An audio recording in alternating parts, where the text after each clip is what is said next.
Welcome, friends, and hello, namaste. So, just moments ago, over my shoulder, right back here, before I was recording, unfortunately, I got to see, I didn't see the squirrel fall, but I heard the squirrel fall and I saw it come into the camera over my shoulder.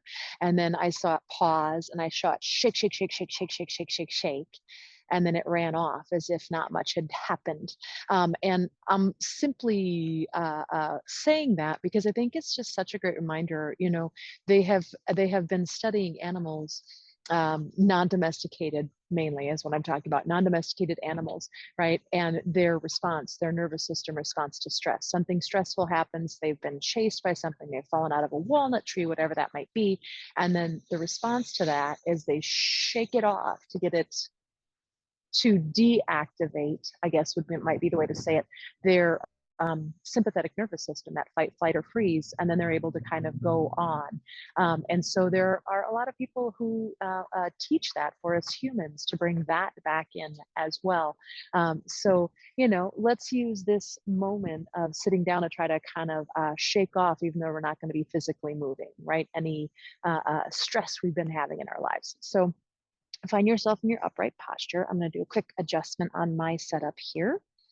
I'm in the park, so I still don't have all of my tools and things figured out. Okay. And once you find that position,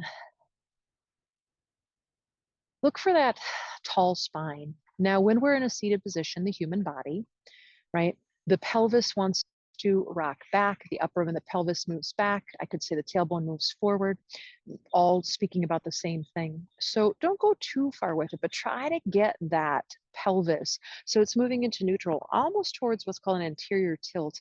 And just notice what happens to the chest as you do that. When the pelvis rolls back, the chest moves back, right, and kind of caves in. And when you roll that pelvis forward, the chest lifts. Hopefully the head comes into a position where the weight is being held more by the stacking of the bones, I'm going to call it, than by the muscles trying to, hold it up. And then close the eyes if you haven't already, or mostly close them. And as we start to take that close out, I'll say, that visual field, maybe, hopefully, we can turn inward just a titch more.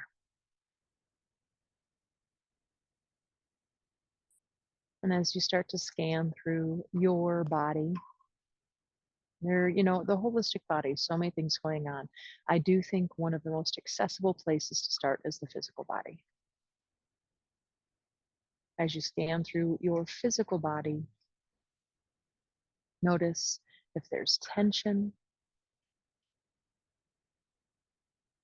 and if it's unnecessary, which it usually is, try to soften the tension. Notice if you even can.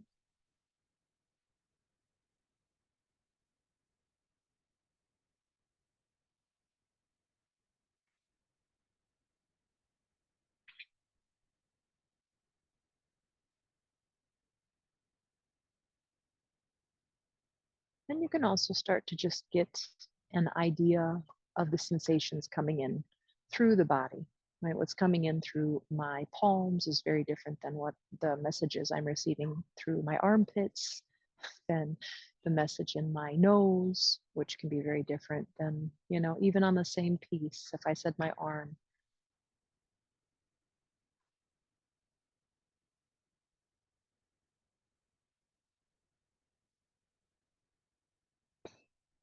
One cheek is getting touched by a breeze, the other is not, etc. So just notice whatever you notice about this beautiful physical body. And mainly right now, we're focusing on our sense of touch or feeling, right?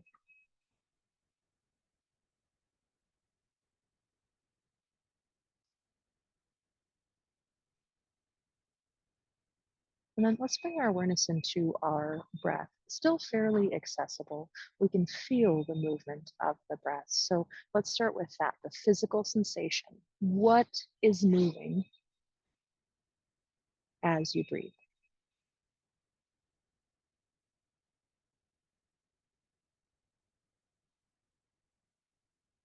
Is your belly moving? What part of it moves where, when? How big is the movement? How small is the movement?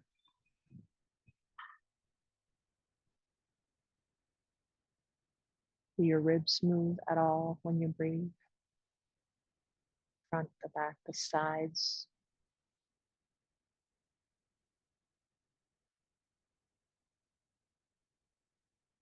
And there's no perfect way to breathe, so don't try to make something happen. Just simply use it as a vehicle, right? This observation of our breath to focus, to concentrate, to notice.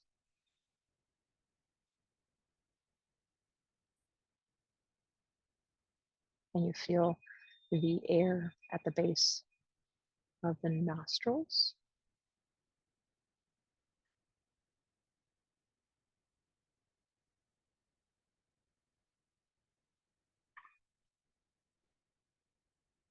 And just these simple practices alone begin to reorient the nervous system.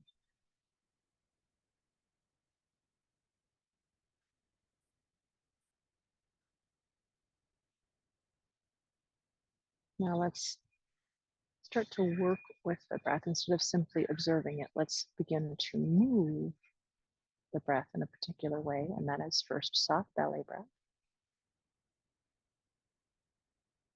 I'll be brief because most of you study with me regularly, you know it well. Right? The belly is so soft that as you inhale, the belly gently moves away from the spine. And as you exhale, it gently moves back towards the spine.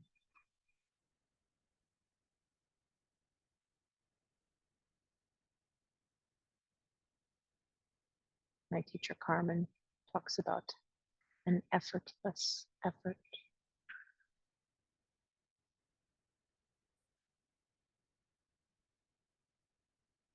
And then we're going to start to control this. So there is a few ways that people talk about this. I'll talk about it in two, hoping one of them touches base with you. The victorious breath, Ujjayi breath, right? It's a slight restriction at the base of the throat. If you want to get technical, it's the glottis muscle, the one you use to whisper. So you can think of if you had a mirror in front of your mouth and you fogged up the mirror, you would be using that glottis muscle, slightly restricting the glottis muscle. So maybe you open your mouth on your exhale a few times and fog up the mirror in front of you. When I teach it, I often have people put a hand up in front of them as if it's a mirror. Any tools that work for you. Awesome. And then keep that quality, but at some point in time, keep the lips closed, exhale through the nose, and keep that same restriction. As if you're fogging up the mirror.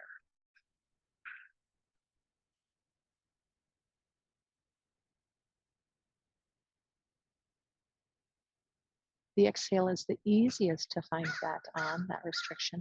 Try to find it on the inhale, right? So there's a slight restriction at the back of the throat on both your inhales and your exhales, if you can manage.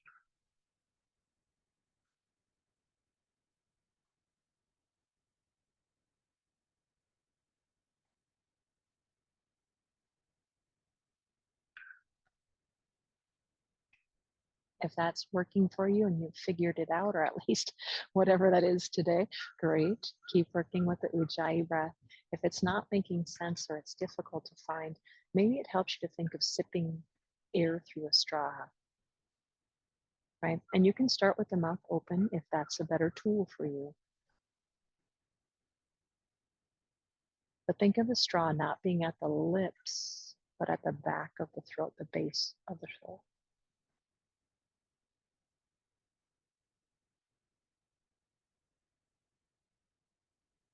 And you can still do this meditation, even if you can't find this breath. You can still be trying. I bet you your awareness is completely with the breath right now. Don't get frustrated. Don't get mad. Again, we're using the breath as a vehicle to bring our focus to the present moment.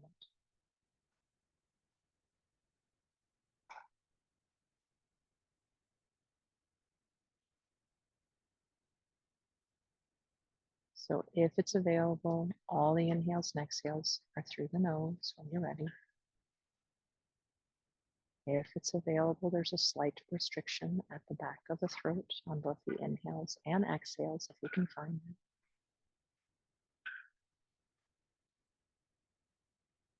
And I could talk about the myriad of positive effects this breath can have in the body.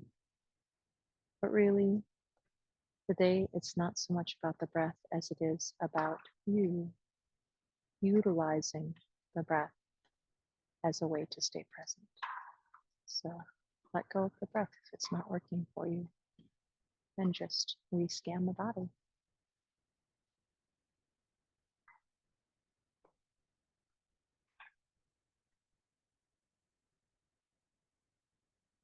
As you bring your hands together in front of the heart, take a big old inhale. As you exhale and bow the head in, just taking a moment of gratitude. These beautiful bodies. How lucky are we that we have a body for this soul to live in right now. And I know I haven't said it in a little bit, but I was saying it for a bit there. But as someone who just watched 2 loved ones die and no longer have their physical body, I think we're pretty lucky. Namaste, friends. Although depending on where you come from spiritually, maybe we're not the lucky ones and they're the lucky ones. I love you guys. Bye-bye.